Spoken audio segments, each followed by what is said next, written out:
你好，欢迎收看《新闻面对面》，我是谢仲。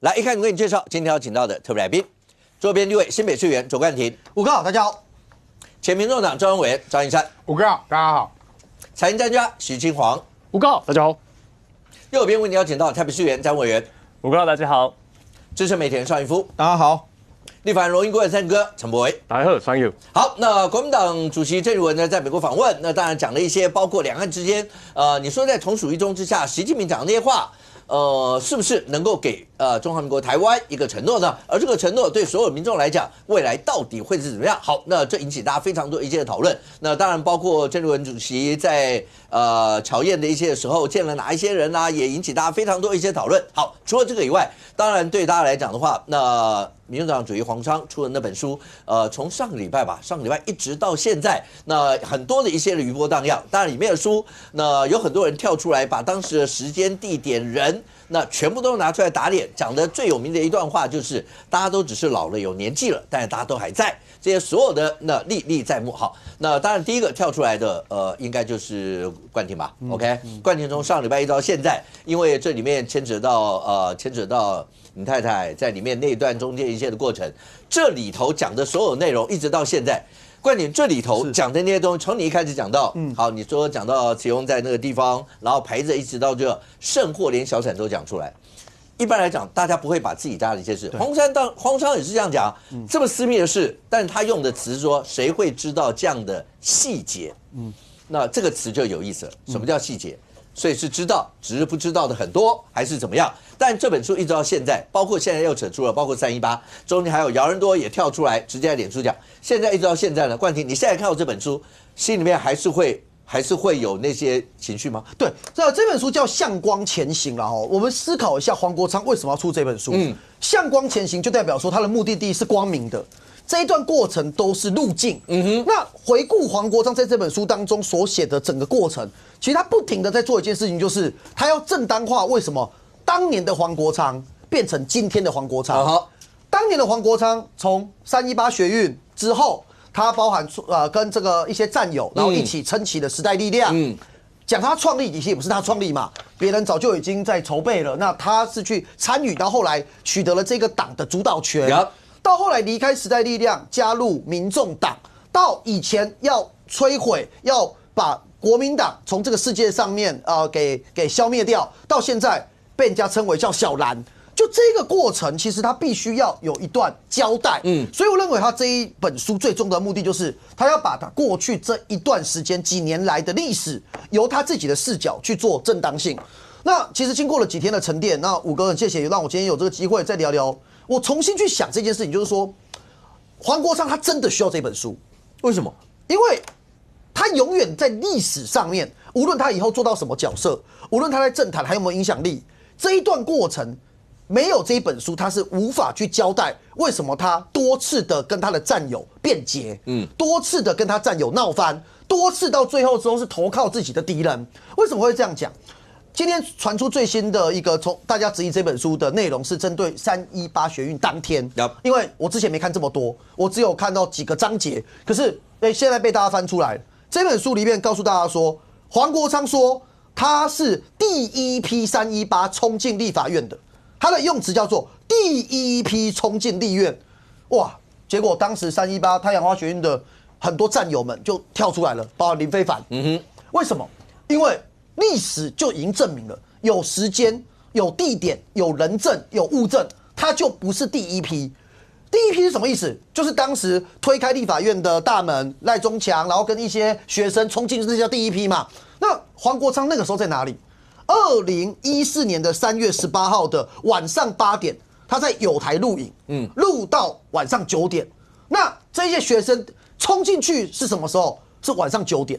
所以他等于还在摄影棚录影嘛。那今天这个当时友台的主持人其实很客气啦，友台主持人现在就出来讲，对了，他可以证实啊，就真的8点到9点就在那里录影。那有没有可能啊？黄国昌事前已经跟人讨论啊，只是守口如瓶啊，他就不知道。其实还帮他很客气的在帮他缓颊。可是对照黄国昌说他是第一批冲进立院，这就是假的嘛。所以黄国昌这本书很多的事实都已经被戳破了。好。你可以有一些事情，比方说他跟姚人多你可以各自大家讲对于事实的解读不同。可为什么当时第一时间我要出来告诉大家说这本书里面很多事情是假的？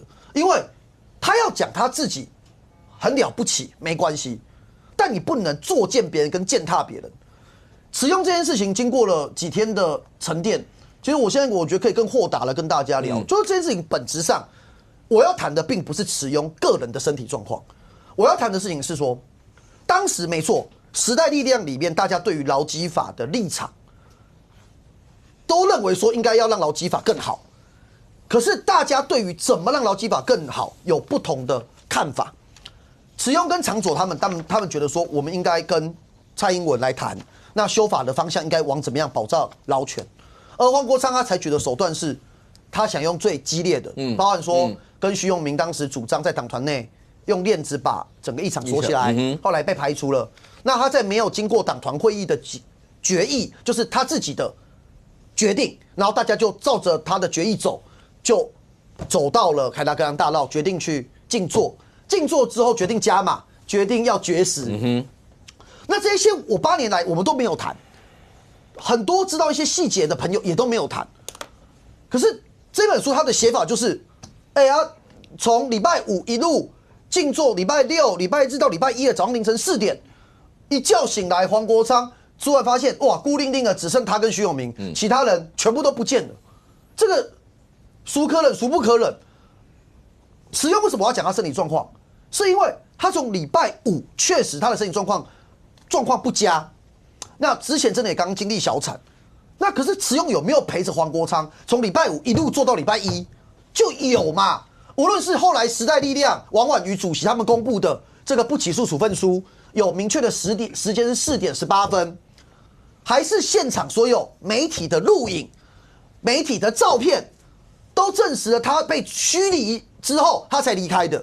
那只是说，如果有人讲说那个时间差，就是他们因为警察是分头去包围不同的委员，所以分头驱离。那持庸后来被包围，那边女警组就一群女警包围住他，那都还有照片。那后来他选择的做法是，他拒绝被警察架上救护车，那长佐陪着他到医院。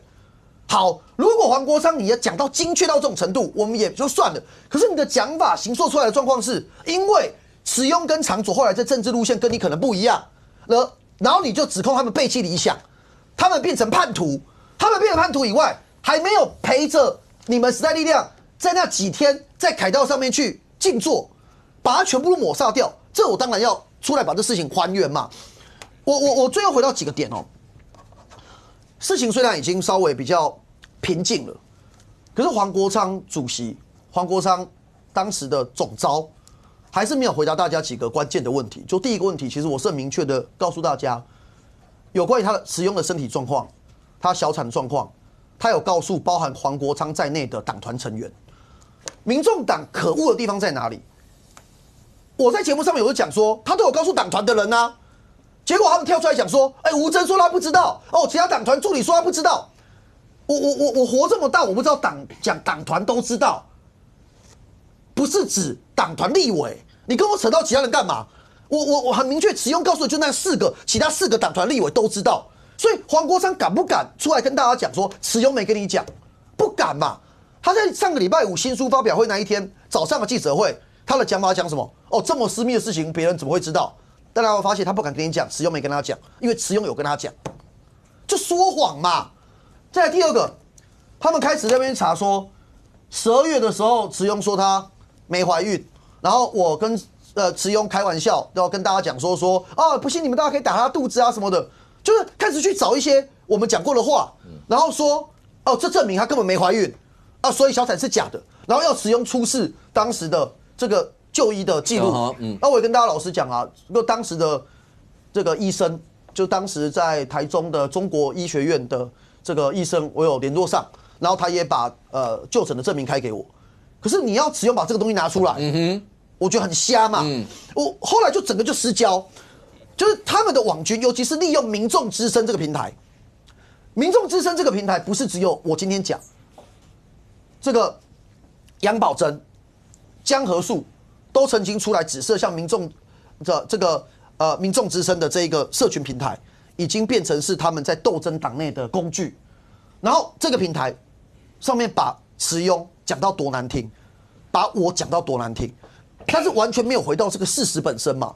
这个事实本身就是你为了成就你自己，今天走向这一条路，然后你是一个荒野中的孤狼，那所以别人全部都是很烂的、很贱的，别人都是应该被你践踏的。这个我们看了当然会觉得应该要出来讲几句话，但是我最后讲一个我其实很庆幸台湾政坛一个好消息，然后我也跟大家分享，其实我发现国民党其实比民众党好。我真的讲，我认真讲，真的，我很少讲国民党的好话，但我是真的讲，因为网络上面的操作是会有痕迹的。从上个礼拜开始到今天为止，民众党的网军是精锐全出。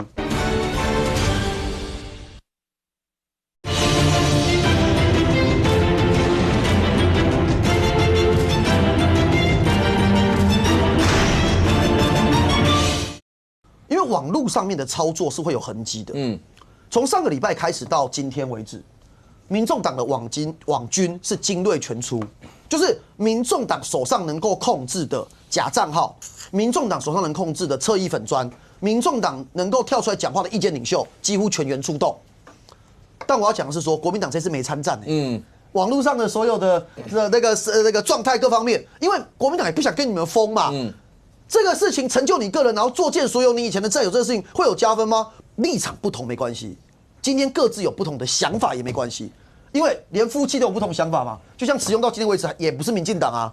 我去年选举的时候我就印象很深，我去支持林志杰，慈庸还去支持邱显智，就是每个人有自己的想法。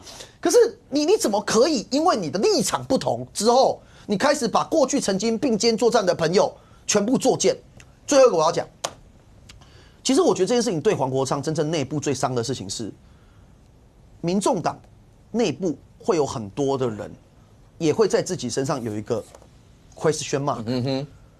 你凭什么觉得现在帮黄国昌在第一线站的这些人，有一天当黄国昌跟你立场又不同的时候，他不会再用一样的手法把你们这些人都讲得一无是处，然后把你们全部贬低，然后只为了成就他？因为一个人的行为模式是会重复的。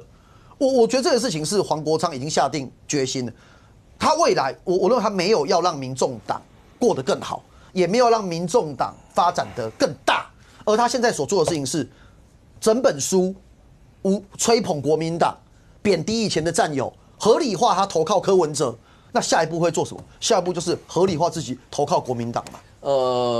一本书文字的运用其实是非常巧妙的一件事情，在那里面有一些的细目。对冠廷来讲，因为他中间有一些在描述说慈庸在现场的一些的状况，其中有一些段落是讲说慈庸一直在接电话，一直在接电话。你从那个文字的描述的感觉，就是好像还有包括后面一转头人都不见了，好像感觉上就是你们是不是那时候就有异心，你们就想要跟着权势，跟着什么什么？但是我记得是从第一时间发生以后，是吴峥。上礼拜三，吴峥在节目里面，你很少看到吴峥这么发飙。然后那里面后来讲的时候，吴峥就讲说，就是卓冠廷啊，因为他一直打电话，他一直关心的。就如果你太太是在那个在风雨中，然后在低温下，又是刚小产，冠廷那时候电话是你一直打，然后包括你打给他，打给林长佐，就是希望他那个时候应该要顾身体这件事你打。我今天在五哥这里，我就都老实讲了哦，就是我的立场，我当然不希望慈庸去嘛，于私于公我的立场，但是慈庸有他的立场，我于私的角度，当然他身体的状况当时是不好的，那我当然身为她老公，我希望他不要去，我那当时的状况是这样啊，就我电话打到后来慈庸不接了。就他觉得我很烦呐，那些黄一直被冲下，所以我为什么会打？我跟大家讲，我那天打给三个角色啦，就是第一个是打给慈庸嘛，我说你就那么冷，你就离开嘛，不用待在那里嘛，你就不舒服，就这样，你就该去干嘛？他就不理我。好，那后来就电话就不接了，然后就打给林长佐。那后来林长佐当然就说大家会照顾好慈庸啊，然后等啊，当然我其实我那个时候我也有打给就是高层的，我就说你们因为新闻有出来说要驱离了，我当时当然没有讲慈庸身体状况，我说你们真的会这样子驱离吗？其实我是担心我太太的身体状况。好，那就是这个事情被黄国昌的书里写起来，感觉好像是他有异心，他整个的铺陈是很可恶，是因为我们节目没办法讲到，就是脉络完整。但谢谢我今天把它讲过完整，就是说他整本前面的铺陈，在慈庸跟他们在凯道这一段的前面，他有个铺陈是说，慈庸其实早就已经决定要跟蔡英文发个公开信，谈一谈之后就被摸头就要撤了，但各位观众朋友，我后来有去求证，包含慈庸在内，包含长佐在内。当时那一封信，就是慈庸的声明写的那一封信，意思是说希望跟蔡英文总统见面的那一封信。我们先讲事实哦，事实是发了之后，时代力量的官方粉专有转贴，时代力量党团有转贴，而当时的党团跟党中央都掌握在黄国昌手上，所以我当时就觉得怪怪的啊，怎么会？如果你们都认为慈庸写这封信是有异心，然后里面写的写法是说他突然发了，我去问到了，他们说当时这一封公开信是有给黄国昌在内的党团成员全部看过，无异议才发出的。你知道可恶在哪里吗？就这封信是慈庸想发，没错，弄好之后给黄国昌看过，然后看过之后发完之后，事隔8年，你跳出来跟大家讲说，你发这什么东西？你发这东西就是为了跟蔡英文谈和，怎么可能不气？现在这件事情对大家讲都很枝微末节，可是背后显示出是一件事，就是黄国昌的大战略就是贬低别人，然后成就自己。Thank you。刚刚那段为什么会突然要笑？你会觉得他就老公很烦，一直打的，所以老婆干脆不接嘛。这个时候是应该制造一点声音跟效果。OK， 但有道理。Thank you。这本书一路走到现在看，你在节目也讲过，包括黄国昌当主席，或是黄国昌带领着整个民众党，你自己在判断他们一些什么。可是你看这本书的感觉，就对你来说，你对黄国昌在塑造一些什么？因为一本书出来一定有他的目的跟道理嘛。黄国昌。你说我看完他的感觉啊，他把政治玩得很 low 啦。然后这个之前民居正老师有讲过一句话，台湾社会大概充斥着蓝绿白红4个颜色。我觉得这个话有待商榷。就是白这件事情啊，本身应该是透明无色的，就他什么都不喜欢。那你要说他讨厌执政党，或者是他觉得政治人物都是坏人，所以白基本上是不投票的。那政坛上就只剩下蓝绿红。你从中华民国的历史来看，国共之间合作对抗谁？对抗日本。所以共产党寄生在国民党之下，慢慢壮大然后把它赶走嘛。那所以现在的民众党其实他又出了一本书，我就想到这个就共产党的手法叫做与天斗、与地斗、与人斗嘛，其乐无穷。所以黄国昌这本就是《昌语录》。那我想到这件事情之后，我就把《毛语录》拿出来看，哇，一模一样的事情啊。他为什么要骑脚踏车？1966年的时候，这个毛泽东勇渡长江，要证明什么？证明我是神，我跟你们不一样，我有超人的意志力，所以我有资格领导你们嘛。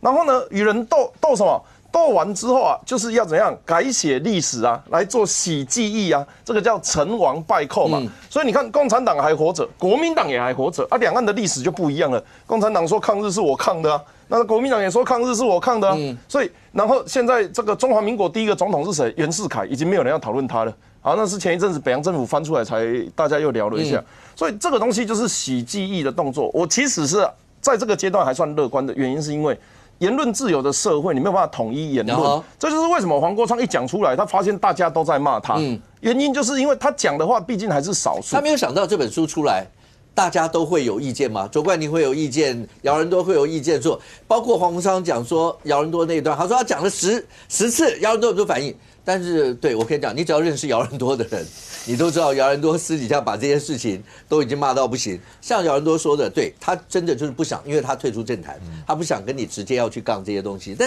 但是即便是这个样，他受不了，他还是要发一个脸书，还是要发一篇声明讲这些。对，所以黄国昌应该知道，他这个讲出来以后，有多少人会跳出来，把当时的东西，包括讲的，包括以前的记载的，所有这些东西全部都拿出来啊。这个要穷尽一切可能的说别人坏话，然后坚定的说自己好话。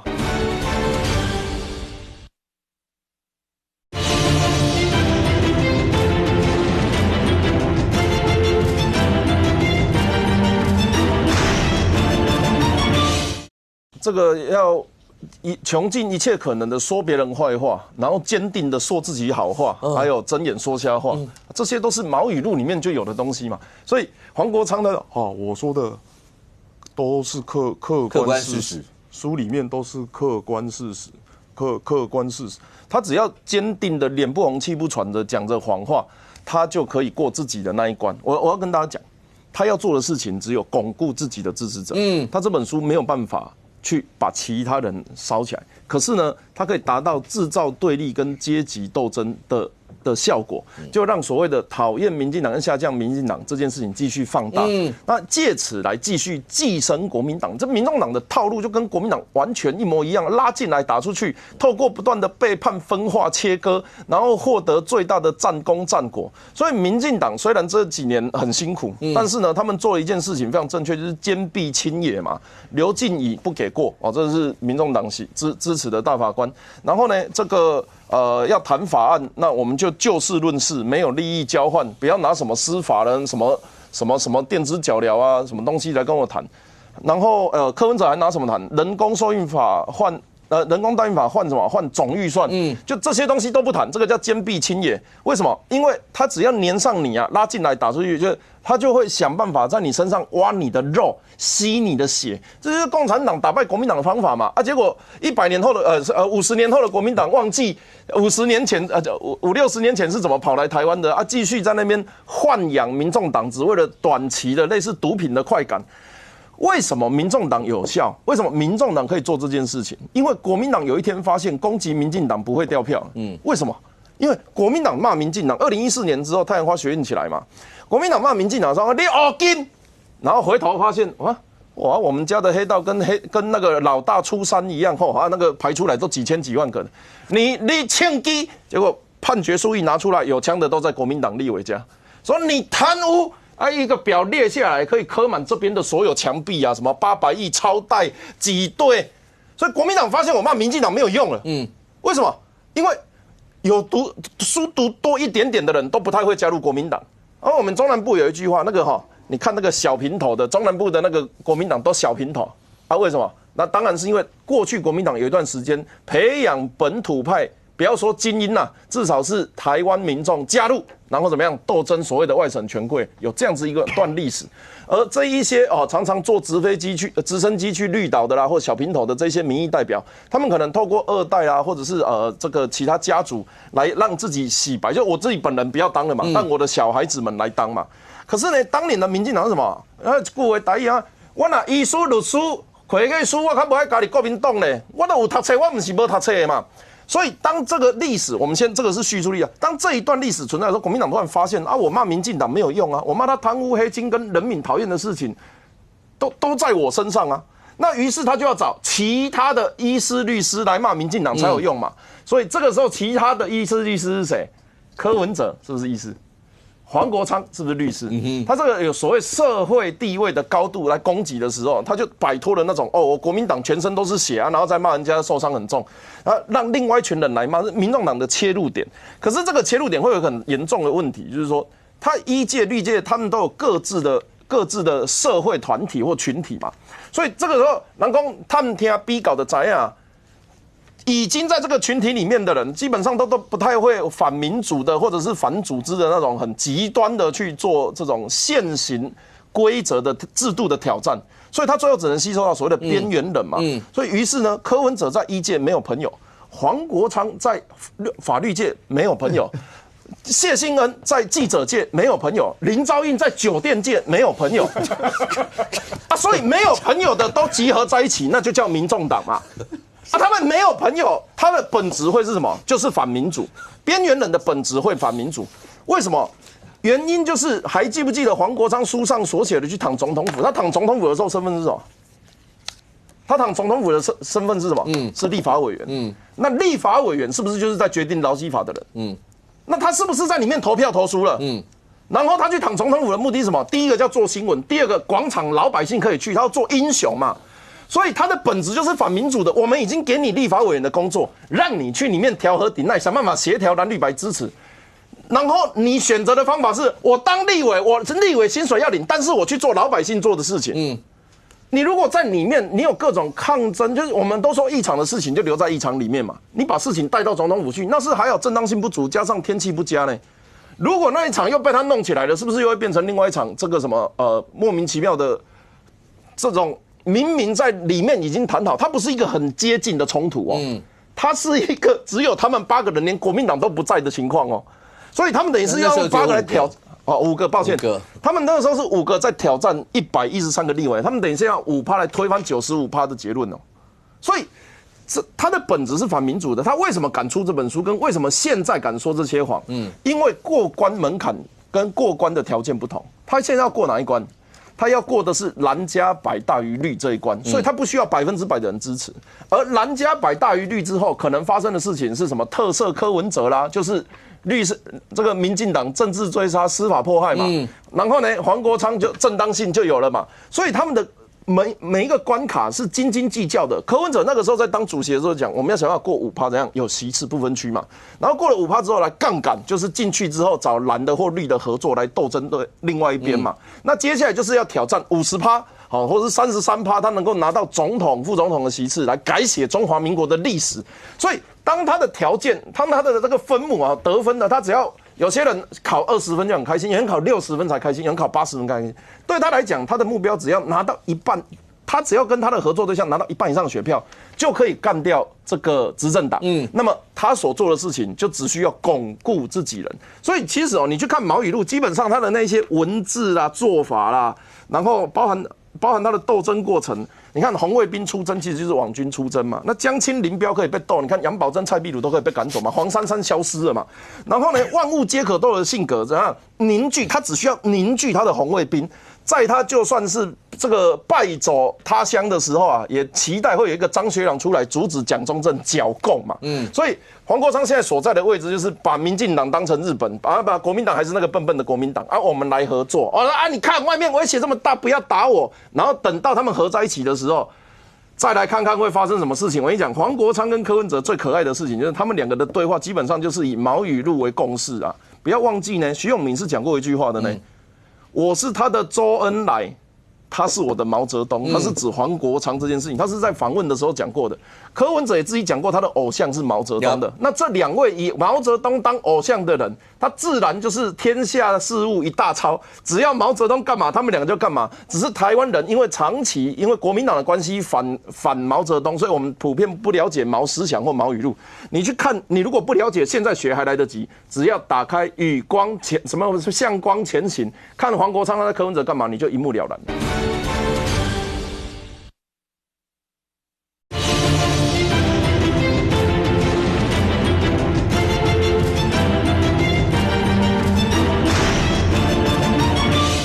只要打开与光前什么向光前行，看黄国昌他在柯文哲干嘛，你就一目了然了。OK， 这整件事情其实刚才你说来宾大概也许各自有政治立场，或是说政党一些的倾向啦或看法。上公，媒体人，看这些事情，这几天我一直在现场都请教很多的媒体人朋友，从上个礼拜，包括黄阳明，然后康仁俊，所有的，因为都是在现场，当时一些事件的时候。都在现场采访的，所以会从他们角度来告诉观众朋友他们当时看到的一些过程。那媒体人第一个对文字敏感，所以看黄商这本书，上公应该是敏感，看里面的内容。第二个，很多的事情都经历过，媒体人都是经历过这些事情，所以一路走到现在看到这些书，还是回到那句话，就是黄商要面对到这么多人跳出来，把这些东西不只是政党的人出来。而包括连媒体人都会出来讲说当时经历过的是什么样的状况的时候，他好就算 Thank you 刚讲他希望做到的是好了，跟毛语录一样，能够在自己的同温层里面能够巩固自己的这些人，真的能够做得到吗？我觉得巩不巩固他们的同温层，其实同温层是最不用巩固的。对啊，最不用巩固了，因为我常说，就民进党的基本盘，国民党的基本盘。谁都别想从它中间撼动些什么。就民众党的基本盘，谁也别想撼动什么。那你注意看，柯文哲曾经说过一句话，就是说现在要选举了啊，那个年纪比较大的我们来不及了，先巩固自己。这柯文哲曾经说过的话，而且还是前不久说过的话。那黄国昌出这本书要巩固谁？其实是巩固他的基本盘吗？我认为不是。我认为不是。因为他在形塑他自己的世界，他在形塑他自己的世界，他的形塑世界里面，我也觉得蛮奇怪的，蛮奇怪的，就是说，两个人的时候，永远都是你说谎啊，姚人多，我讲了10几次了，你怎么都不说？姚人多私底下跟朋友讲到这件事是咬牙切齿，后面其实说实在话，姚人多连他的书都没看，不要认为姚人多是很认真看完你的书回应哦，并不是哦，并不是哦。讲一天最简单的一件事，是有人问姚人多说：“那个书你看了没有啊？那个怎么讲的？没有。”人家把那个书讲到姚人多那一段拍下来，传给姚人多看。姚人多看完第一个回应叫做颠倒黑白，然后就说他晚上考虑发声明嘛，那晚上声明就出来了嘛。那两个人对话，陈柏惟永远在说谎，他永远在说谎。那谁证实他说谎？谁证实？黄国昌说：“我讲的是客观事实。”但是你客观事实谁证明？没有人可以证明，无人可证明哈。然后他讲客观事实，其实他是用片面的事实来掩盖所有的客观的大的事实。最简单的一个理由，就刚才讲到冠廷老婆池庸他们那一段，但是不要忘记哦，1月8号，时代力量是有新闻稿的哦。有，请问你当时的时代力量主席是谁？黄国昌。那新闻稿是不是也是客观事实？那新闻稿所述跟你所述就不一样了。那到底哪一个是客观事实？上公，如果要这样讲的话，那个时候的那叫历史文件，理论上可信度会比现在当然所讲的东西要来得高，因为那是正式发出来的东西哦，而且是贴在实力网站正式发出来的东西哦。那我请问你，哪一个是客观事实？所以你看，他说我是客观事实，当别人批评的时候，左冠廷一开始批评不要政治操作，讲到太阳花不要拿片段的攻击，你看他的回应，然后接下来他就跟你转移话题，两岸监督条例呢？你们民进党那时候前面执政，你为什么不怎么样？所有的事情就是一个孤独的英雄遭受很多的委屈，他要陈述的不就是这样吗？你看太阳花有多少人出来说不是这样事实？多少人没有吧？成大一个机械系的教授说，9周年的时候碰到陈为廷，陈为廷跟他说，那一天冲进去不知道，就觉得不对劲，就冲了，我所知，因为当天晚上我大概也在立法院，我听到的冲进来也是意外。现在被黄国昌说的好像是他的领导，他的计划，跟我们当时在现场听的都不一样嘛。当初有多少人在？陈为廷跟赖品妤他们是第一批冲进去的，连陈为廷都说不知道，就觉得情况不对劲，所以就冲了。陈为廷是第一批冲进去的当事人呢，他的说法是这样然后你说他在形塑一个他自己的历史。他用他的主观去叙述一件事情，然后呢，套上一句叫客观事实，里面每讲到一件事，每一件事大家都可以出来打脸。刚才冠廷说了，现在网络的时代，你走过必留痕迹当初说被找到一个人家新潮流跟帮派一样，怎么？那时候他都还没有宣布参选哦，没有哦。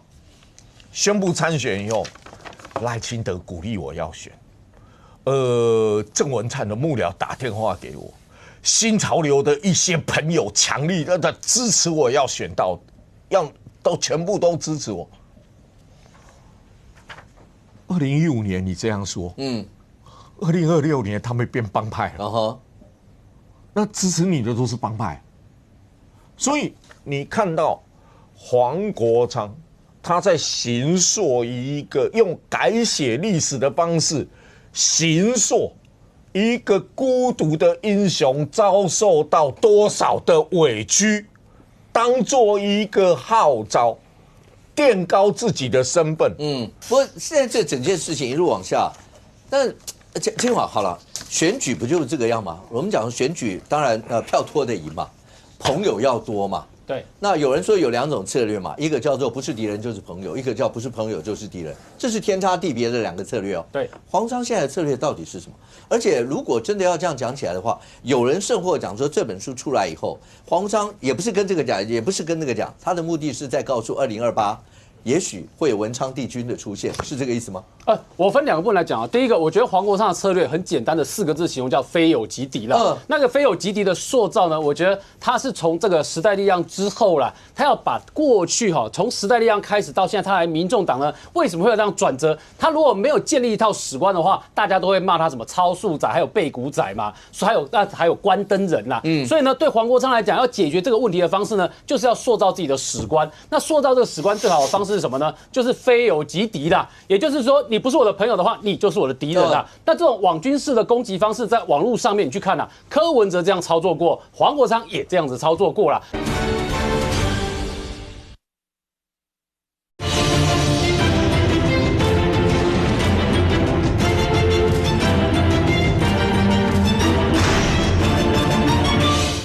你不是我的朋友的话，你就是我的敌人啊！那这种网军式的攻击方式，在网络上面你去看柯文哲这样操作过，黄国昌也这样子操作过啦。所以呢，在网络上是这样操作。那对于他来讲，过去时代力量，大家会问的是那一些曾经跟过你的人，或是跟你一起打拼的人，那你要怎么解释为什么你要背叛他们，要离开他们嘛？所以等于说，对这一段呢，黄国昌现在告诉你说他没有要解释，他的意思就是告诉你，你看当时呢，这个在一例一休这些劳工修法的时候呢。他们其实就已经很勉强的被我带出来了。后来呢，他们又回到当权者那边去，他要做这样的一个叙事啦。那为什么要这样叙事？因为黄国昌很多他讲的话呢，跟事实发生的东西是不太一样的。我举一个简单的例子，黄国昌书里面其实有提到一段话啦，他提到说，这个很多人时代力量因为时代力量分裂，很多人离开了，然后只有黄国昌留下来帮时代力量冲政党票。那武哥，你知道这句话黄国昌这句话讲的是在讲2019年的时候啦。那你知道这句话对应到2019年的时候有多讽刺吗？这个当时黄国昌在讲这句话的时候，黄国昌可能要自己想一下，当时你有没有跟其他政党眉来眼去嘛？其他政党有没有人跟你接触，希望你到那个政党去嘛？甚至是我讲的其他政党，还不止一个政党，还有其他的政党。这个政党呢，当然可以包含这个张义山那时候的民众党啦，还有另外一个这个叫白色力量党啦，这些人有没有都跟你接触过嘛？所以他讲这句话的时候呢，就我们讲发生过的事情，你这样一路看下来，他讲的话很没有说服力啦。那更不用讲呢，你知道黄国昌的特色是什么？在民众党在时代力量党内啦，你只要不是跟着黄国昌的人呢，基本上都会被黄国昌自动把你归到对面去啦，归到这个跟他是属于敌人的那一面去啦。所以这也是为什么你看整个时代力量分裂成这个样子。那这件事情呢，你只要是要愿意跟黄国昌相处的，那你就要把黄国昌当成信仰，当成信仰哦。你当成信仰，就是你不能用理性我们讲说信仰的特色就是你不能用理性去解读每一个在信仰当中发生的每件事情。你只要用理性去解读它的时候呢，那就不叫做信仰。所以你知道这件事有趣在哪里呢？你知道到2023年的时候，当时也是本节目来宾的周伟航呢，这个我在问周伟航说，听说你们黄国昌呢可能要离开时代力量啊。那我当时跟周伟航问这件事情的时候呢，是因为我得到了一个消息啦，黄国昌当时在一个广播上面有主持一个节目，1个礼拜1集啦。然后呢，那个从那边传出来的消息是黄国昌可能要离开那个节目，然后呢要去担任民众党的不分区。你知道这件事情，我跟周伟航提的时候，周伟航打死不信1月不信，然后到3月跟他提的时候打死不信。这件事情周伟航来说，你可以问他。然后呢，等到后面黄国昌真的离开时代力量，真的变成民众党不分区的时候呢，大家才一副哇。这个恍然大悟、很震惊的样子啊。然后呢，看到黄国昌被柯文哲点名说当法务部长那边谢谢主席的时候呢，这些人才突然觉得说，原来黄国昌心已经很早就跟我们没有在一起了。这些就是我讲的反走过必留下痕迹啦。那你看到黄国昌这些狗屁倒灶的事情的时候，那我问你，面对黄国昌原来的这些仓粉啊，或是跟着黄国昌的这个一路走来的粉丝啦，他要怎么去解释说他过去有的这些行为？最好的方式是干嘛？统一思想、统一记忆嘛。就你们这些其他人讲的，包括我们现在节目上面讲的，好，这个冲粉通通不要看，要看的是黄国昌那本书里面所叙述的，要看的是黄国昌在他的直播里面所告诉大家的那些记忆跟事实。要不然你想想看哦，当时2017的时候呢，黄国昌就已经做了决定。当时他就做了决定，说我们就整党向左走啦。向左走，意思就是要把民进党偏左这边的支持劳工、支持进步价值的选票把它切走。所以黄国昌已经做了决定啦，决定要跟蔡英文翻脸了啊。所以呢，黄国昌当时做了决定。那你有没有看到2019年的时候呢？好，当时还是被压着拍的影片要支持蔡英文，可是当时他其实已经跟蔡英文之间已经闹翻了。他当时也知道自己做的事情呢会惹怒这一票人，所以黄国昌几乎每一个节点做的选择都是回不去哦。那回不去的孤勇者，请问，好，我这边大家就要问一个问题了：孤勇者这3个字啦，是环境逼迫你不得不变得孤勇，还是因为你到处跟人家翻脸，翻到你不得不变得一个孤勇者的形象？我不太能接受勇者这样，你那个孤是，你那个孤是乌龟的龟吗？不是，他跟勇者这2个字有什么沾得上什么边？他挑战过艰困选区吗？他做过什么艰难的议题吗？他最大的我没有跟你对抗的意思，但是我是要嘴黄国昌啊。黄国昌有特色哦，他只要对着你笑哈，他就是下一个要歼灭的对象。他对着蔡英文说：“哦，谢谢哦。”蔡英文的推荐，我出来选，然后接下来你有没有想过，如果我跟他辩论，他会有多差？有没有？然后他站在这个赖清德车潮啊，赖清德支持我出来选，然后接下来是不是每天骂赖清德？然后2019年，我必须要跟青广沟通一件事情，2019年不是别的党要邀他去，是他想要倒贴给别人。他当时是跟柯文哲要副市长，剑指黄珊珊。这一件事情在年底选举的时候，他跑到黄珊珊的台上说：“如果我有一票啊。”我会投给黄珊珊，还记不记得？导致时代力量台北市全灭嘛。然后接下来他对着谁笑？他对着黄珊笑，黄珊珊是现在不见了。接下来他对着谁笑？对柯文哲笑。谢谢主席，谢谢。现在脚上有脚镣。那最新对着谁笑？他最新对2个人笑，傅崐萁、郑丽文。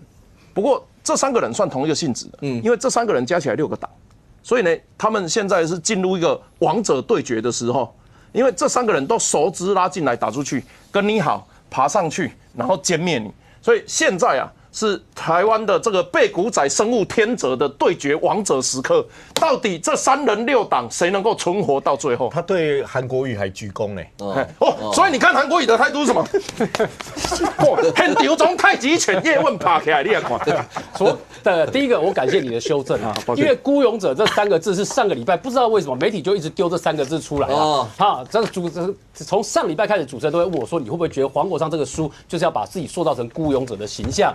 所以呢，这跟我过去所认识到的黄国昌是不一样的。所以这也是为什么我要特别把黄国昌我所接触到的记忆特别拿出来叙述一遍。然后第二个，在2019年的时候呢，当时的状况是民众党跟他接触，然后呢，另外一个白色力量党也跟他接触了。那个白色力量党的党主席当时就是那个蜂蜜柠檬那个吴二阳所以等于说当时对跟黄国昌接触的，你就可以看得到黄国昌没有他在书里面描述的这么的专一啦。所以我们要讲就是这一大段历史脉络看下来呢，如果他真的有所谓的孤勇的形象，那个是自己把自己逼出来的形象啦，而不是真正的孤勇啦。好，所以为什么我要讲这一大段？讲这一大段就只是说要告诉我们的观众朋友说，他的很多政治上的选择是他自己所造成的结果，而这政治上的选择黄国昌在第2次在担任立委的时候呢，他的许多政治上的选择都让我怀疑他的路径呢跟钱是很有关系的啦。所以这也是为什么现在我们把很多事实看黄国昌做的越离谱，我们就怀疑的越多啦。要不然有很多事情本来我们已经不特别再去讲到那些事情了啦。所以这也是为什么黄国昌他所做的事情，我个人主观的臆测是这样。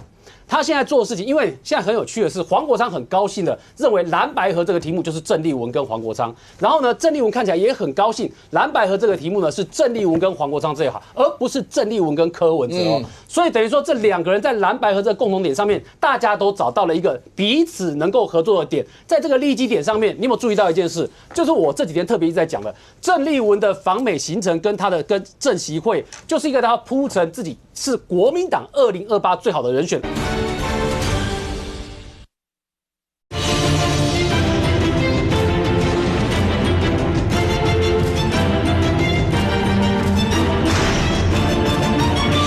郑丽文的访美行程跟他的跟郑习会，就是一个他铺陈自己是国民党2028最好的人选。而这件事情，《华尔街日报》写出来的时候，我没有看到国民党中央的驳斥。然后第二个，黄国昌呢，之前传出来说这黄光芹说这个傅昆萁啊，这个黄国昌自己讲的啦，傅昆萁说他可以当国民党的副总统的这个搭档。然后所以整件事情让人家看了都会觉得说，这个郑丽文所做的。跟黄国昌现在所做的，就是要往2028的方向前进嘛，否则你怎么去解释民众党手上那个5%的那个政党票哈，那个总统大选的门票，他要怎么去使用？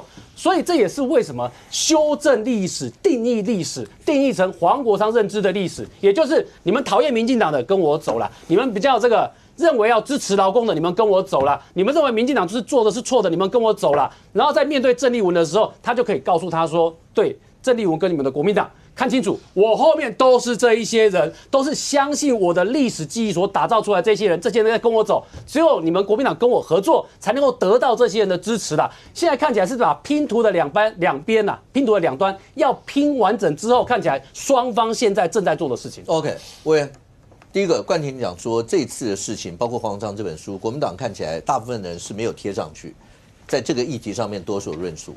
第二个就是刚才。好了，千黄就直接讲到黄国昌所有这些论述，跟郑丽文在访美期间所有的论述加起来，就是未来2028各自找到各自的一些的立场，最后变成蓝白合，然后文昌配，是这样吗？黄国昌这本书为什么变蓝白合文昌配？我先讲啊，我觉得黄国昌这本书的目的非常非常简单，巩固他持续黄国昌自己的支持者。那我个人认为，黄国昌支持者跟民众党支持者不必然画上等号。但黄国昌的确这本书，他的支持者一定会觉得，黄国昌还原当时的状况，黄国昌讲的都是对的，很有道理。好，那因为我没参加过太阳花，好，我不知道当时的状况。但他这本书出来之后，罗廷伟有参加了，你可以问他。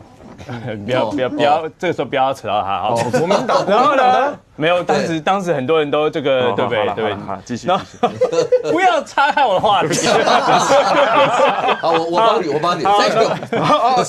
啊，没事。然后再就是，比如说林亮君出来讲，好，亮君你说他现在加入民进党，好，跟这个黄国昌的民众党有政治立场上不同，好，出来拼黄国昌，好，我能理解。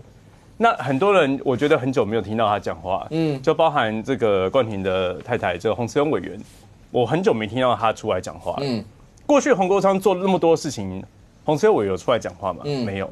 然后再讲姚人多，哇，这名字已经真的很久没听到了。这个赖清德上台之后，然后姚人多也出来讲话。那这些人是很讨厌黄国，如果他很讨厌黄国昌的话。每天都在骂他，早就骂他了，不会因为这本书，所以代表说这本书讲出的东西跟当时彼此认知不一样。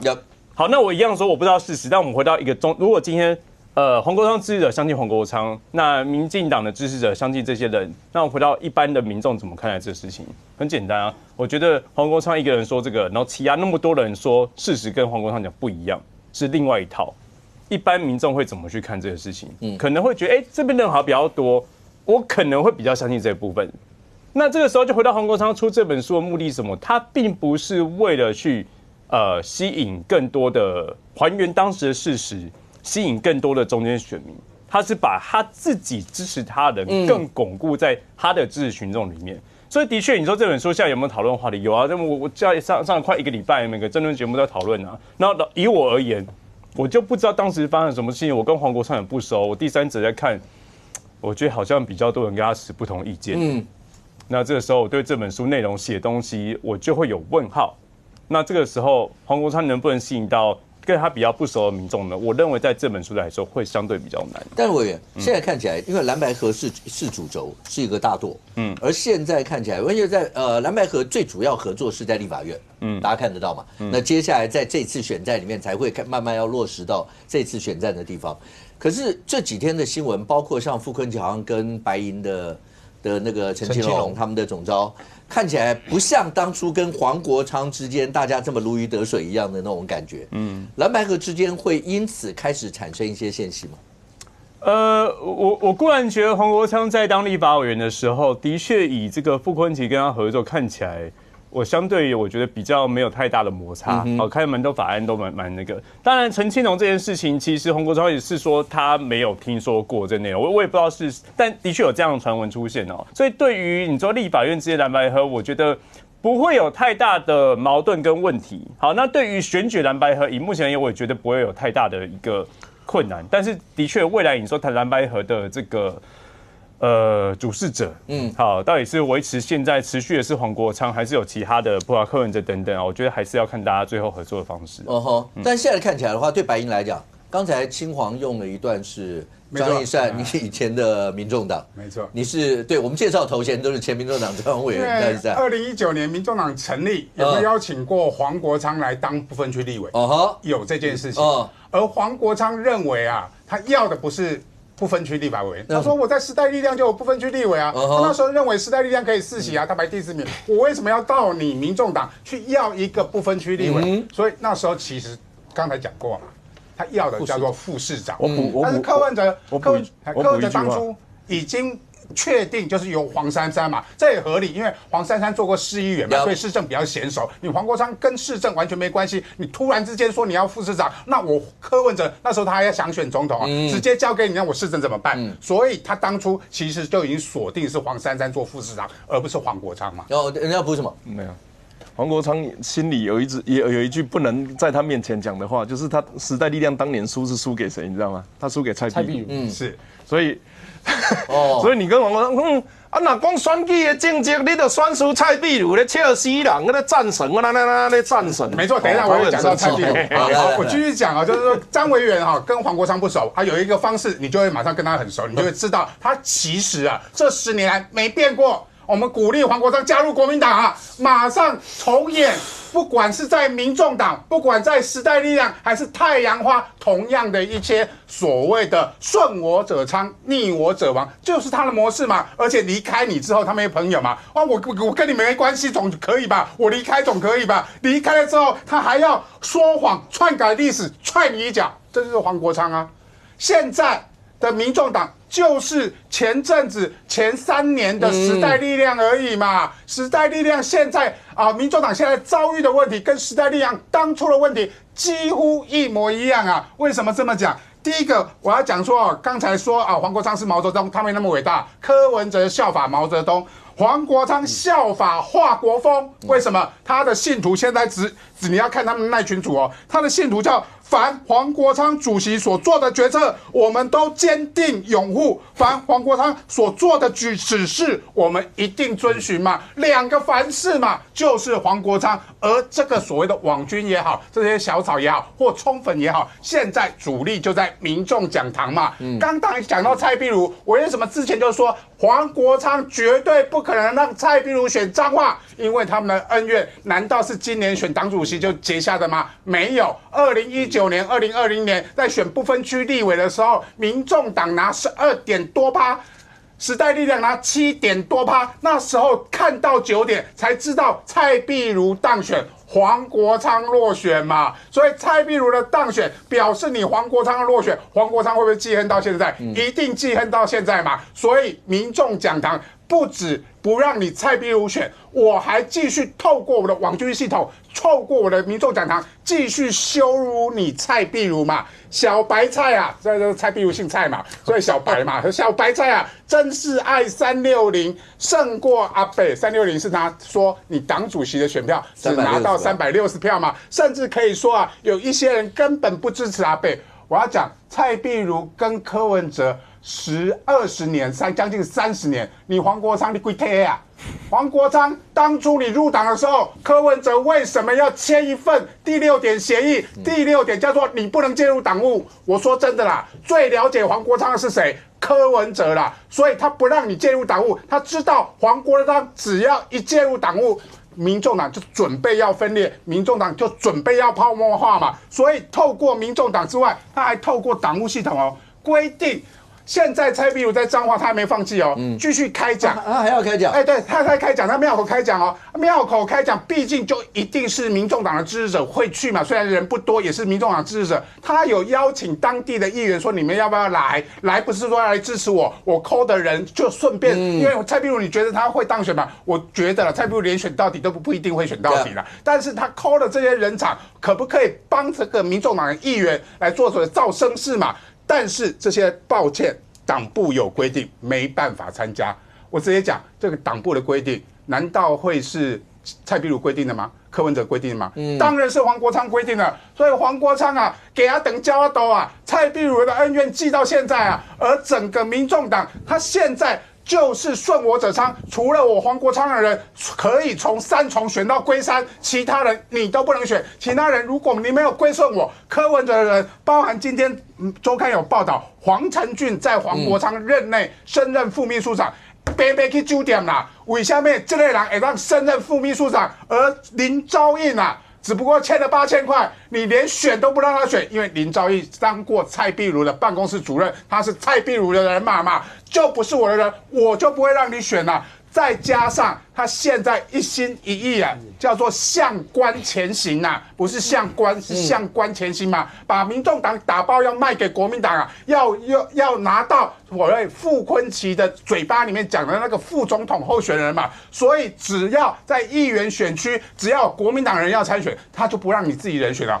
我就直接问杨宝珍的那一区。有民众党人要参选吗？也没有啊。以扩展选票、扩展民众党势力，应该提名杨宝珍啊？为什么不提？因为那一区有国民党人要选嘛，怕影响到国民党的席次嘛。所以蓝白合啊，根本不只是把母鸡送给国民党，他现在连小鸡都送给国民党。接下来就是要再靠明年的2028年，他要用民众党的那一张总统门票去跟郑丽文换。这个副总统候选人 ，OK， 2028这一仗，那到底国民党会是什么样一个布局？然后包括蓝白合之下，真的会出现刚刚来宾所讲的郑丽文跟黄国昌之间这样一些的组合吗？郑丽文主席现在在美国访问，当然，两岸之间的关系，民众到底会怎么看？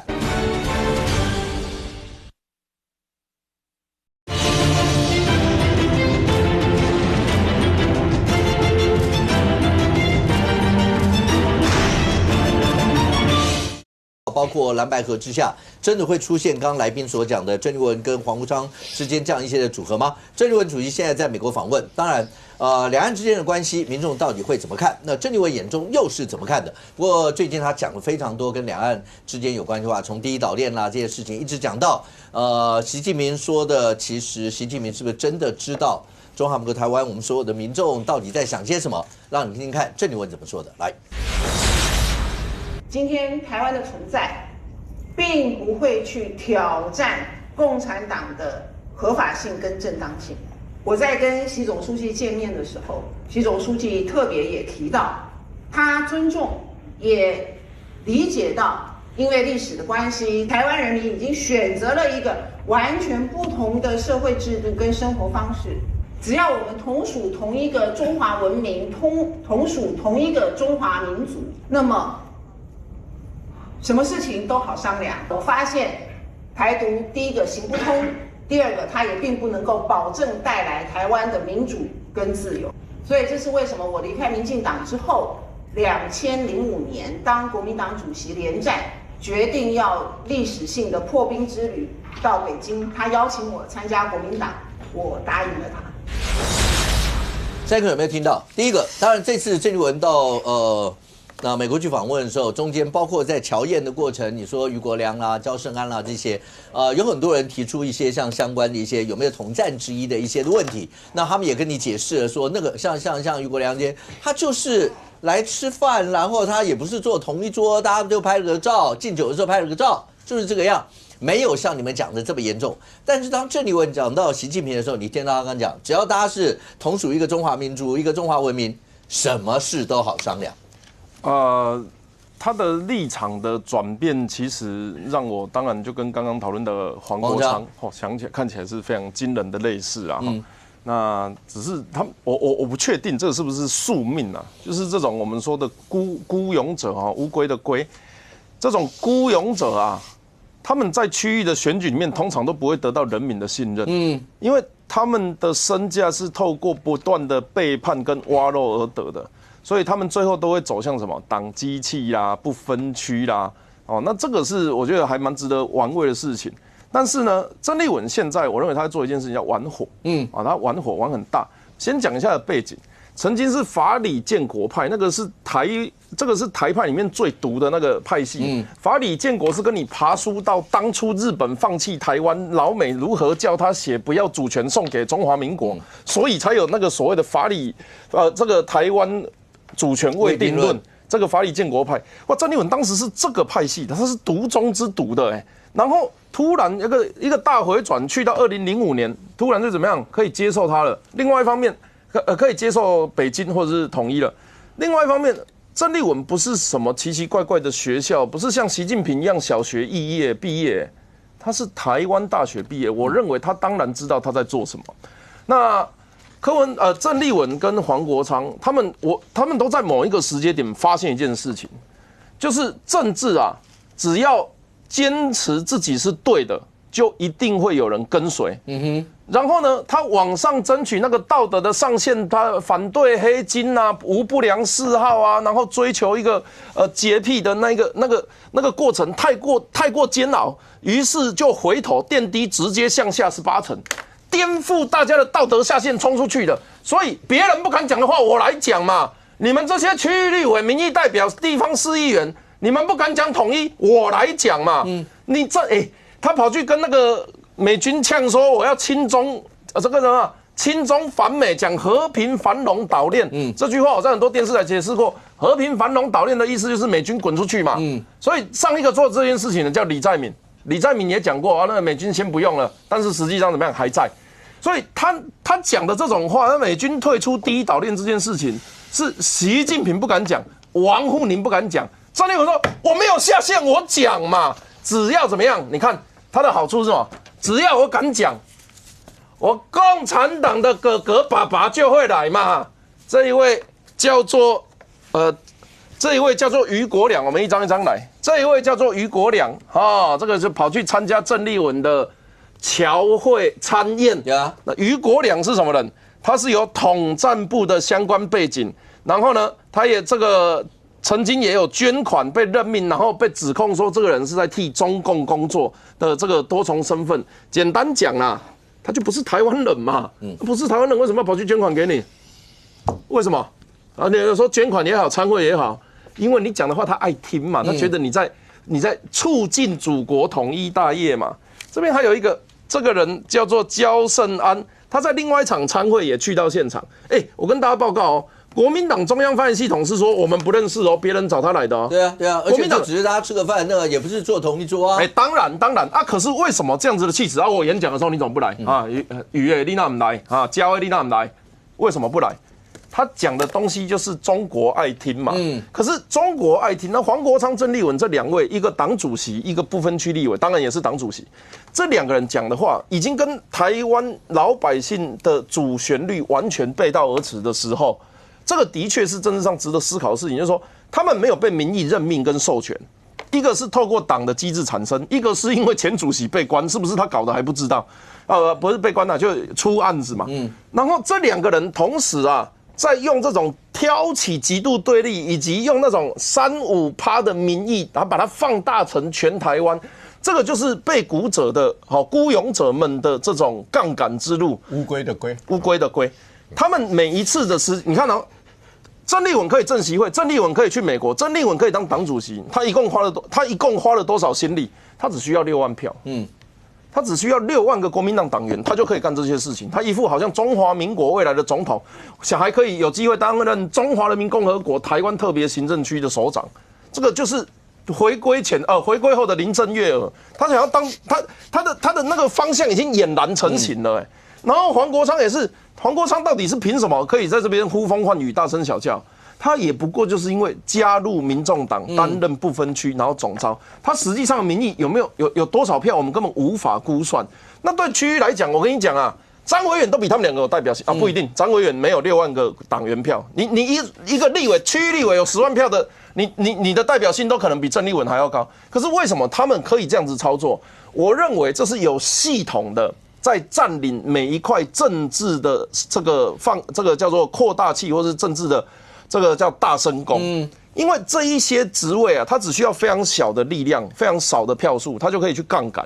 那也凸显了民众党跟国民党过去我们说国民党是宫廷政治，然后这个长幼有序，6伦这个要遵循儒家思想、犬儒主义。然后民众党是威权政党，是独裁政党，是一个老大。结果这2个啊，刚好都是传统中国的这种简单来讲就是很好夺篡的一个地方嘛。那以前皇帝怎么改朝换代的，就干掉一个皇帝就换下一个，然后等到干到没人的时候，我们就直接改朝换代。通常都是打破皇城就全国投降的啊。中国如果对台湾有心人士，他就透过这种方式来控制这样子的政党，比起控制一个民主政党来的简单。因为你要占领一个民主政党，你要占领一个派系，你要占领更多的可能选区的选票，然后你没有办法透过跨境长臂管辖的方式利用。你没有办法透过网军或者其他方式来影响他们，因为民主政党的特色就是一票一票是人拉出来的，所以我很庆幸我们现在还是个言论自由而且是民主政治的国家，但是我们当然也需要防卫我们的民主被这样子用极少数的声量或者极少数的席次来杠杆。那黄国昌跟郑丽文他们正在玩火但是呢？某种程度啊，3人行必有我师嘛，这2个某种程度也是一个很好的反面老师。只是说郑丽文，我最后讲一点点，他已经进入一种削价竞争的状况，就是以前国民党不敢讲成这个程度，他已经讲到超越习近平了。那这样子就有办法取信共产党中央吗？或者是他只是就像他当初跳到国民党一样，他只是在自己在舞台上面跳舞，是一个可歌可泣的角色。如果玩到这种程度的话，那政治后坐力来，他不会是只有在郑丽文身上，他是会整个国民党都拖下水。你们现在国民党是支持统一吗？支持中华民国成为这个历史名词吗？支持台湾成为对岸的中华人民共和国的行政区吗？你们是支持台湾走向没有民主的未来吗？这一些过去国民党可以坚定回答的答案，现在是不敢回答的。现在回答是打一个问号，或者是要迟疑的。这就是郑丽文担任主席之后，国民党的这个不好意思讲的比较重，叫做中生代的软弱无能所造成的现象。委员要不要直接回应这些？就是郑丽文主席是在玩火吗？或是两岸之间？因为国民党是希望两岸之间能谈，然后，但是郑丽文主席所讲到的，包括像第一岛链的这些内容，包括像刚刚特别提到说，是不是讲说习近平那只要是同属于那个中华民族，那中华文明，习近平说大家什么都好商量。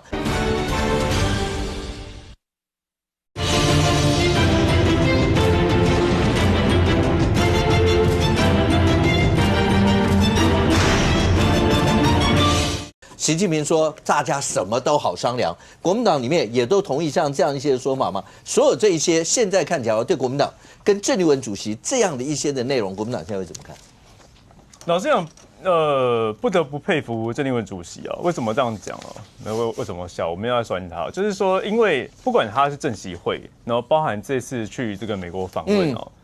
郑丽文即便在政协会过程当中，在中国大陆这个到参访的过程当中，他有哪一句话是讲到他支持两岸统一或支持这个所谓的就是要这个中华民国跟中华人民共和国，然后要彼此谁吞谁的问题哦？他其实包含你刚刚讲，譬如说我们讲到他就讲到两岸同属一中啊，我们过去认为两岸同属一中属于什么？一中可能是一个中国吧，他这是怎么讲？他讲。一个中华文明，一个中华民族。我固然知道有些观众朋友可能不认同所谓中华民族这个概念，但相对这个东西是中性的，而且不讨论所谓国家认同的部分。所以如果是在这框架下，他现在讲的还有他说不是追求终极的统一或独立，他的确面对统一或独立这两个命题里面，他没有特别的表态支持哪一个或反对哪一个。当然，反对台独是国民党的立场没有错。他一直在讲他那个吃饭那个于国良的事情，对不对？就我觉得我的确认为就是说。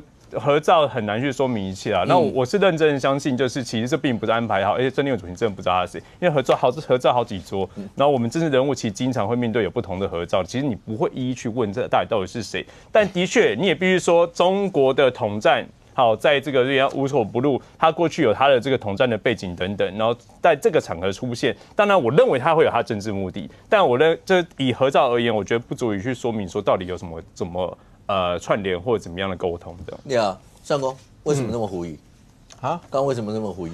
那为什么美国的媒体会讲郑丽文是北京的？那主要是一个福斯晨间新闻、商业晨间新闻的一位女主持人嘛，她叫巴利罗姆，其实她蛮有名的。她是美国因为票选里面，她进入有线电视名人堂因为福斯我们都知道，第一任跟这一次川普选举，福斯电视是全力支持川普的。那这一个主持人也蛮有名的嘛，他在邀请了一个纽约智库的一位学者上节目的时候，他就直接说郑丽文是中国的人，郑丽文是北京的人。那他讲完以后，或许说是只是一个媒体人的诉说认知，会引起很大的讨论嘛。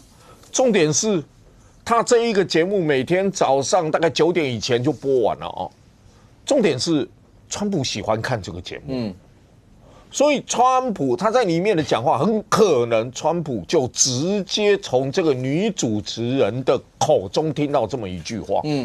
好，那我觉得，美国的媒体很有趣福斯是挺川普，但我们之前谈到的，华盛顿日报那个什么日报说那个华尔街日报说。北京希望郑丽文选总统。华尔街日报跟川普什么关系？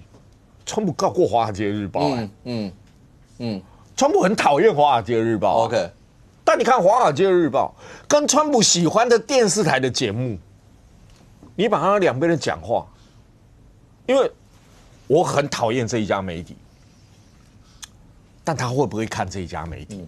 会，就好像。台湾的政党都一样，会去看喜欢骂我们的媒体在今天骂什么。所以你说，郑丽文到美国里面有一些诸多的事情，包括国务院，包括白宫，我相信一定有一定的讯息在盯着看。OK， 不过现在看起来，刚才郑丽文讲的就是在座谈之下讲的那一段话，他前面有一段，他前面意思是说，习近平也了解到，在我们这个中华民国台湾这边，然后当然习近平不会用到中华民国，他讲说我们都已经选择了我们的生活方式或什么这些，那习近平也知道，只要大家都是一个中华文明，那什么事都好商量，某种程度好像就是他都已经这样讲了，你有什么好不相信他的？刚才我最惊讶的就是这一句话。你认为习近平说你们只要说同属一个中华民族，同属一个中华民，好，我们就和平了。你就是你的，你就是你的，我就是我的，我不要统一你了，你相信吗？所以他说出这个话，我觉得当时习近平是不是真的这样讲？我打问号。好，我简单讲一下因为现在郑丽文去转述习近平的话，在纽约的这一场就是演讲嘛。对。那习近平看起来，无论是台办系统或者是官方没有出来否认嘛所以我姑且当成郑丽文讲的是真的。我先讲我的假设建立在习近平真的有讲这段话的状况之下，因为他没有说他们的相关系统没有发言。好，那郑丽文又把这段话拿出来讲，对我认为这就是郑丽文在选总统的起手式啊。就是这样，起手式，对，这是起手式。为什么？我觉得郑丽文的态势已经很清楚了。他现在做法，像刚才委员，我可以回应你，就是说他的做法已经进阶了。以往我们觉得郑丽文很统嘛，很红嘛，这我相信不会有人否认。而郑丽文他因为要选总统，他现在修正到什么程度？他现在修正到他让统的部分、统的元素，由跟他同框或跟他合影或跟他有参序来做。来做传递。所以我举例哦，红统的人不会质疑郑丽文啊，为什么？举例，这个郑丽文有没有跟中共的统战官员参叙在美国？没有否认嘛，有嘛？郑丽文这次在跟侨界互动的时候，帮老公在做事的人有没有跟他就坐在他旁边同框？有嘛？而这些人的标志性极强，他不去让这样子的事情去毁掉他本来比较红统的那一块，可是他自己嘴巴已经不再讲这件事了。那这是什么动作？我们政治文说这是选举的动作嘛？那接下去我觉得看什么指标哦，就是第一个年底的选举选完，如果国民党真的丢掉几个县市，那郑丽文会不会下台？我还是讲我的判断，郑丽文不会下台。郑丽文丢掉 N 个县市都不会下台。那郑丽文会不会明年提名自己选总统？他有想，那就要看卢秀燕、韩国瑜跟蒋万安玩不玩赢得了他。但他现在已经把自己的地位拉到很高喽。郑丽文已经至少在中国国民党党史上面已经超越好几个党主席了。举例，他超越蒋介石了嘛？蒋介石一辈子没踏过美国嘛？郑丽文是去过中国又去过美国嘛？那个他在台湾破千来台或撤退来台湾之后的中国国民党主席，有几个人见过中国的最高领导人？没几个吧？连战嘛，这个马英九嘛，朱立伦嘛。这个吴伯雄嘛，洪秀柱，郑丽文吧，不到10个吧，就几个人，可是同时又访美又访中，他把他自己的高度已经拉到跟他们刚才讲的这些人同一个高度，那他就是要选举了吧？我觉得接下去就是国民党内部自己会乱了，因为我相信郑丽文要选这件事情，国民党不会是大部分的人都支持，可是因为郑丽文现在背后有习近平，郑丽文背后有整个国民党当中最红最统的一群人，在网络上面帮他带声量，那鹿死谁手还不知道。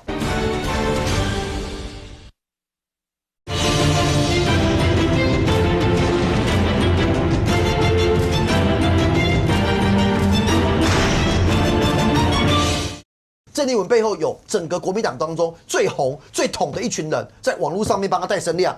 那鹿死谁手还不知道。不过，医生现在看起来选战除了这些问题以外，因为包括在野党一直不断说执政党会不会用司法的力量要介入很多的一些的事情，所以第一个白银有在考虑要修法，对，要把那个包括羁押的要件啊什么，就是串供的这些有考虑要修。第二个，你看到罗志祥直接出来讲，17个立委在野党的立委都被政治司法追杀，所有这些要行诉的，就是在这一次，当然。你包括这几天大家在看到媒体上面周刊有讲到高金素梅委员，因为被起诉嘛，起诉求刑12年半，那所有这些包括高金委员这些行诉的，就是执政党会用司法的力量，在这一次包括这次甚或在未来的选战里面会介入这个吗？对，先讲柯文哲最关心司法应该是柯文哲的，因为他现在面临2审嘛，2审如果被这个背信罪被判刑有罪的话，他要进去关了嘛，所以他最关心司法，而且不只是关心以后的司法，他连之前对于他自己的司法破坏，他认为的司法破坏，他现在也要修法修掉。其实他要证明一件事情，我过去的都叫做司法破坏，修法修得过，修不过。其次，有没有所谓的对于所谓我们未来的整个这个办案的一个检察官办案的一些程序上面的一个限制，他也不管，我只要证明是我柯文哲被迫害嘛，所以这些相关的情节大家都可以看到。柯文哲曾经夜间问讯，他就要修改这个刑事诉讼法第93条跟第100条限制夜间讯问跟夜间羁押庭。柯文哲因为有串构证人共犯之余虑而被羁押，他要删掉串供跟这个串证的疑虑，不能当成羁押理由。我直接讲啦，当然我们不希望说滥押，但是这个东西就是羁押最重要一个理由嘛，还包含在搜索的时间里面不能限制人身自由跟通讯，那能让你串供串到饱，灭证灭到饱吗？所以这些东西都是柯文哲因为自己认为内心里面认为他自己被迫害，所以他觉得别人你们检察官对其他犯人也是这样子。说真的柯文哲是贪污犯，那如果这些叫做杀人犯呢？如果是放火、小偷、强盗呢？强奸案呢？这些你真的要放纵他，解除这些相关的限制吗？那检察官未来要如何办案？另外就讲到高金刚才讲到那个郑丽文见到习近平我如果没有正习会的话，我去美国什么都是不是无足轻重。没那么重要，好不好？高金素梅啊，2009年就见过胡锦涛了，人家不只跟胡锦涛握手，还拿了2000万人民币给你所谓的88风灾的一个救灾嘛，还被孔文吉说你买票绑桩，这国民党立委说的，不是我说的。所以高金素梅这几年因为跟中共的关系非常密切，包含今天会被贪污罪、诈欺罪、违反医疗器材管理法种种的罪名被求刑12年6个月。这个助理费案的贪污罪大家听多了，但是利用助理生小孩去诈领所谓的连生育补贴他都摊在自己的口袋里面，实在是太夸张了。那诈欺罪就是所谓的办活动啊、以案两补的这些相关性的伪造文书，所谓造成这个诈欺这个钱财的事情哦。那另外重要就是违反医疗器材管理法，这个就是所谓的快筛剂案，当初利用了很多的中共没有经过所谓的这个医疗管理的相关的程序来进行这个发送给选民，这其实也有涉及到所谓的选票上面的绑票或者是这个贿选的问题。所以检察官虽然现在起诉这个12年6个月，但是未来会不会根据所谓的反渗透法甚至国安法相关，包含清查他相关金流之后有没有不当的金流涉及到选举，我觉得检察官未来会继续侦办下去。OK， 现在看起来的话，这些会不会都对选战造成一些的影响？尤其今年年底的选战，它会直接或间接影响到2028。你想想看，尤其今年所有的地方选战，大家已经把焦点锁定一个地方。当民进党喊出除了要保五以外，包括彰化、包括宜兰、包括嘉义市，但更重要的一个地方是，现在连新北都喊进来了。新北这一仗绝对是今年年底2026这一仗众所瞩目的一仗。因为包括看民调，其实没有哪一个阵营是大幅的拉开啦或什么。但是清华现在看起来新北这一仗，它一定是在年底重中之重。对，而这个重。现在是有在检视，各个候选人都要被检视。对，那川博因为川博以前都没有参加过选举，所以这次的检视里面，包括买房子的过程啦，包括现在包括公务局长啦什么这些过程，那包括所有他经历过的这些都会被拿出来检视了吗？一定会被拿出来检视，而且是连他跟民众打招呼的动作都被拿出来做检视。那为什么这样讲？这个是国民党的这个朋友跟我说的。他说他们发现啦，就是说这个李四川可能是过去这个长官做太久了，就说台北县的公务局长嘛，台北县的副县长嘛，然后新北市的副市长嘛，然后这个行政院秘书长嘛，然后这个高雄市副市长嘛，这样一路过来，李四川几乎都是在当大官长官所以他们之前给我举一个很生动的例子，说这个苏巧慧就是看到人在打招呼的时候呢，表示热情是可以这样子拥抱的啦。可是他说那个李四川看到一般的民众的时候，很多时候都是这样子啦。就是我们一般想到市场去的时候要去那个握手的这种场合，他说李四川不是，李四川是这样子所以他们很担心李四川呢这个正式宣布之后，民调一路下滑，然后他们看到很多越来越忧心的状况，让他们感到担忧啦。但是另外一个更重要的是，他们发现李四川现在面对危机的回应的时候，他们也感到担忧啦。为什么这样讲？各位不要忘记我们在讨论李四川的房地产的事情的时候，这不是第一天讨论，也不是第一个礼拜讨论，火已经烧超过这个1个礼拜了那烧超过1个礼拜，理论上房子的事情我们电视机前面观众朋友，这个预售屋也好，成屋也好，中古也好，买卖过房子的经验的，我相信我们观众朋友应该很多啦。所以呢，李四川第一个问题他当初呢这个做财产申报，这个等于说实价登录上面他买房子的年份呢是登记在2013年的时候，可是呢他那个房子呢是2012年的时候呢先建后售，他是从2009年盖到2012年，然后才开始卖。那结果你知道李四川面对这房子是先建后售还是预售屋呢？他没办法讲清楚，所以他第一时间被问的时候说，人家第一时间本来是问他说，你这个房子贷款的部分加起来是3700万，那你实价登录的部分是4677万，中间差了977万，怎么会有这样的落差啦？因为你的财产申报呢，看起来你的财产申报这个现金的部位增加的是不多啦，所以大家会有这个疑问。那你977万你就好好交代就好了嘛。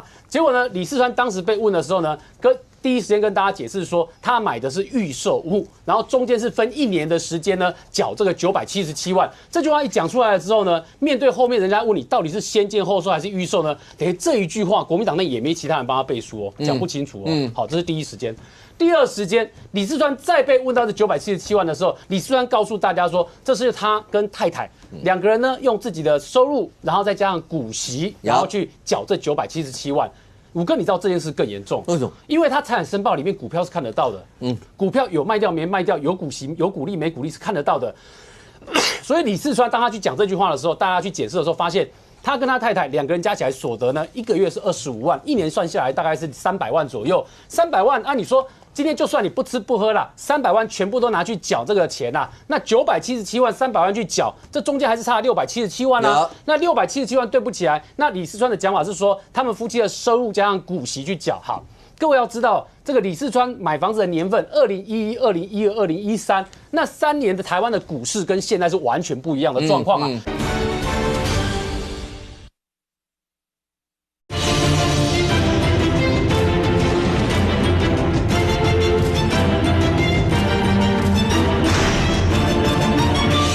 那3年的台湾的股市跟现在是完全不一样的状况啊！当时这个世界的股市影响到台湾的股市，是因为当时2011的时候呢，这个欧债风暴的阴影都还在嘛，所以那时候那个时候的这个上市柜公司的股利还不像现在这么的亮眼哦。所以我们从李四川财产申报资料，我给各位看哦。他财产申报里面股票这22档哦，我一档一档看进去哦。他101年就2012年、2013年的时候呢，跟2011年的时候呢，他的股票都是这22档，几乎没有变过。然后2012年跟2013年呢，他的股票的总值哦，你看上面的这个股票总值，当然这是按照财产申报的，这不是市值哦。它的上面金额都是737620，737620。那各位你知道737620表示它的股票都没有变动过，那没有变动过，那我就很好奇，你股票没有卖啊，没有变动，那你就是按照股息，按照李四川讲的，用股息股利来缴这个677万的话，各位你知道这是多荒唐的事情？为什么？我帮他一档一档算进去，它里面至少有4家是配不出股利的公司哦，那公司是股利是0哦。我帮他算完之后呢，这个2012年啊，他的股息的部分，李四川全年能拿到的股息，22档股票总计67728块，67728块，不是677万。然后呢？2013年哈，因为他这个实价登录的时候是在2013嘛，所以我又帮他算了2013的，我也把它算一次啦。2013比2012稍微好一点。2013年啊，他的这个股息发放的金额是79611块，79611块。你有没有注意到一件事呢？就是如果你就算把2个年份的股息都加起来好了，相加的总额大概就是14万多。请问，按照李四川夫妇的这个所得啦，这个一年300万，再加上这14万多是314万，距离977万这之间是不是相差有点大？这中间还有500-600万的这个空间是没有补足的。那你当然会好奇问一件事，那请问李四川的这个买房子前面差额的977万，请问钱是从哪里来的？所以这也是为什么我觉得这事情很有趣的是，现在李四川变成面对自己的房产怎么来的事情，竟然没有办法解释清楚呢？这其实是你把你买房子的契约书，或是很单纯，再单纯一点，你拿你的存款当时的转账哈，因为你一定会有交易记录嘛，所以这977万你把交易记录摊开来给大家看，不就解决事情了吗？那何以事情拖了超过7天10天了，到现在还是没有看到能够一刀毙命的解决方式呢？不过现在看起来，来威，要不要回应一下？就对川普来讲，第一个，当时其实还没有宣布要参选以前，那个跟苏巧慧之间的民调，圣霍萨嘎都的那个时候在做民调的时候，是离现在有一段差距的。虽然这2天，然后包括国民党新北市党团，然后委托民调公司做出来的时候，大概赢个6%左右，但是跟上一次做的还是有差距了。然后再加上刚才青黄，因为青黄不是第一次在节目里面讲到这个有关于房子买卖啦，包括尤其刚刚讲到那个钱，青黄今天是再进一步把那个连股利都算出来看。那对川普来讲，这些到底该怎么办？首先，现在民调部分哦，民调部分当然跟一开始在还没确定人选的时候，那时候其实李虽然是赢最多，但是很多譬如国民党以及黄国昌大部分都是赢的哦，然后都有拉出一定差距。那现在变6%以后，当然也会变成说，民进党为什么会认为说新北市也变成一个可能的机会？因为的确民调的数字是拉近的哦。那当然，我认为这个部分对李正来说是个警讯啊，因为虽然是超出误差范围，但是没有过去领先这么大。好了，但是仔细去看这个民调的内容部分，其实20到29岁、30到39岁，李四川还是赢的，这也是一个蛮好玩的现象。虽然差距拉近，但是这个原本应该是民进党支持者或者是这个苏巧慧应该比较强势的区域，这部分其实李世川的民调还比苏巧慧高。那我会觉得这个其实跟现在新北市的选举，它选情一直没有很热。好，然后跟的确李世川从参选到现在，也没有打出非常明确的一个议题或怎么，就没有一个交锋，所以这热度没起来。那我先简单回应一下，就是李世川并不是一直是高官哦，他是从公务人员基层做起的，但他有一点的确没有错，他没有选过举。所以你说这个败票，当然苏巧慧他从这个选立委开始，他跟民众亲和度，从他败票累积的经验。我觉得当然是这个能理解的。我是议员，我败票我也有一定的亲和度。李世川没有败过票，他不知道，所以的确这部分有人提醒他要更多的这样子一个亲和度，我觉得是可以调整的哦。那最后回到他的这样子一个财产部分哦，977万他自己有讲过他是贷款的300万吧定金的部分哦，所以当然有677万或600多万，这个刚刚清华讲的这个都不起来。虽然他年薪300万，好，即便这样子，好加股息或股利的话，刚刚清华讲6、7万而已哦，所以你大概还有300多万差距。那我会觉得哦，李世川现在房产的问题最大的核心问题来自于媒体每次问到他都会回答。但每次问的时候，他都会丢出一个新的东西，新的东西大家就会去看到底合不合，到底算不算出来。那我会觉得哈，川博团队现在最重要的是你要建立起一个发言体系。好，你房子不是你说很久以前买的，好，但很多人包括清华刚刚讲说，你就把那个什么记录把它公开就好啦，或把它弄出来啊。但我不是很肯定每个人买房子的经验是不是说那个时候都有把当时的单据或怎么样留下来。但的确有都不懂的地方，金额没办法去解释的地方。是不是应该好好跟团队内部去讲，怎样把它比较明确讲出来？那但最后还是要讲这件事情为什么一直没有烧大？一个比较大的原因来自于，就是它并不是以社会大众来看是觉得，的确投期款有些钱，你到底怎么付的？我有点搞不清楚。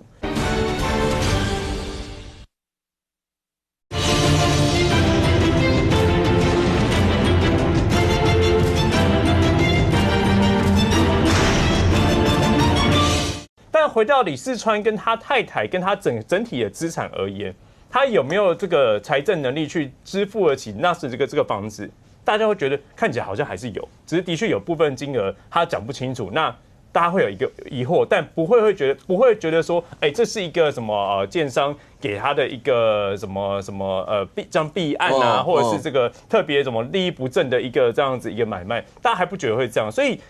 这部分我觉得，这房产生意也大概延烧了2-3个礼拜吧。那你也不能让它一直持续这样烧下去啊。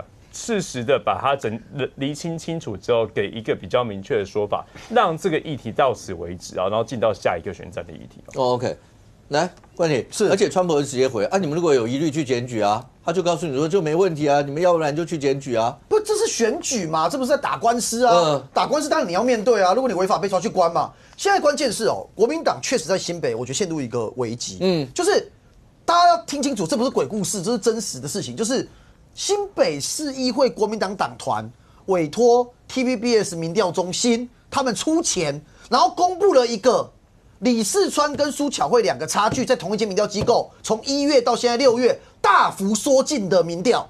为什么？1月份的时候 TVBS 一样民调中心做了一份民调，而这个不是国民党委托了，是 T 台自己做的。当时的数字是苏巧慧32，李世川47，李世川赢15%。今年1月的 T 台民调，过了5个月，国民党委托 TVBS 一样做出来是李世川从47变到39.2，苏巧慧从32增到33，两个人差距从15%变6.2。然后国民党党团在新北市议会开记者会跟大家讲，我们川博还是赢苏巧慧6%。大家知道是什么意思吗？任何政党会公布的民调，我们主观上来想，就是一定是觉得对他有利的。当然，那两边通常要截长补短，会往中间收敛一下，通常是最后选举的状况。所以代表什么意思？前几天《自由时报》有一篇报道说，民进党有个内参民调，我先讲我没看到，但那份内参民调说苏巧慧赢2%，而国民党出来跟大家讲说李世川赢6%，代表什么意思？就此时此刻，李世川跟苏巧慧两个真的非常近。那这个近的状况你不可以否认嘛，在1月、2月的时候就是赢2位数啊。现在近的状况，就算苏巧慧落后好了，一定也是个位数。那假如苏巧慧赢，那也是个位数。所以两个人，我们现在要分析的是说，两个人战到现在，为什么李四川他跟苏巧慧两个现在变伯仲之间，本来赢很多，我觉得就2个点嘛。第一个点，从选举到现在为止，我想正面的选举的部分就是提政见、提政策，苏巧慧的比李四川有共鸣嘛。那李四川很多东西，老实讲比较急就章。我举2个例子，一个例子是他突然讲说，要补助这个公寓去在外面建电梯啊，1楼怎么样，2楼怎么样？他老实讲，那个跟我们第一线遇到的差距很大。第二个部分，像他今天抛一个政见跟大家讲说，他要建那个在新北建1所宠物公立的医院，然后跟大家讲说，来这间宠物公务医院领养、挂号、医疗都不用钱。我想到的是天哪！如果是这样，那是全台新北所有人就往这一间去走了、啊，那其他间一定没有生意嘛？啊，这一间一定量能不够嘛？就是这个就是没有成熟的政策，你可以去补助大家，你可以去帮大家，怎么可能是建1间医院，然后全部来这里来这里提供免费服务？第二个我要讲的就是说，两边选举一定是互相挖疮疤，不一定是主将本身，两边的支持者、网友都会挖。可是说实话。李四川到目前为止，他自己的这几个争议，其实确实都没有处理好。小琉球那个事情，你看前一阵子烧很久，自己住家这个事情，可以烧了2个多礼拜，到现在还在烧，这当然对他来讲是选举不利的。OK， 新北这一仗，那攸关的不只是年底胜或各党党主席对于胜败要不要扛责任，胜或2028，那会是各党之间怎么样的布局？未来来看的话，那刚才讲的所有相关的一些议题，包括国民党主席郑运文到美国去访问这些，大概都会对你的选战会起一些涟漪。未来怎么样，我们大家拭目以待。非常谢谢现场所有来宾，也非常谢谢观众朋友收看，我们这边我们明天见，拜拜。